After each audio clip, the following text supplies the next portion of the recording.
2 రోజుల క్రితం నాకు కాల్ వచ్చింది.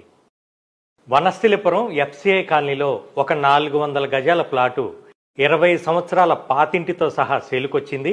కేవలం స్థలం డబ్బులకు మాత్రమే, ఇంటికి జీరో వాల్యూ అన్నారు. కావాలంటే సేమ్ ప్రైజ్కే పక్కన ఇంకో 2 ఖాళీ ప్లాట్లు కూడా ఉన్నాయి అన్నారు.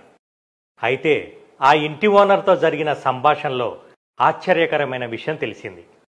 అదేమిటంటే, ఇప్పుడు నేను మాట్లాడిన ఇంటి ఓనరు, పక్కన ఉన్న 2 ఖాళీ ప్లాట్ల ఓనరు మంచి స్నేహితులు. 20 సంవత్సరాల క్రితం ఒక వ్యక్తి ఏమో 400 గజాలు కొని ఇల్లు కట్టించాడు. ఇంకొక వ్యక్తి ఏమో ఇంటికి పెట్టే డబ్బులతో ఇంకొక 400 గజాలు అంటే 2 ప్లాట్లు కొన్నాడు.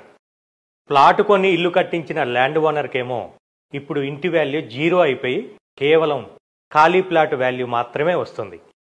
ఇల్లు కట్టించకుండా ఆ డబ్బులతో ఇంకొక ప్లాట్ కొన్న వ్యక్తికేమో రెట్టింపు డబ్బులు వస్తున్నాయి.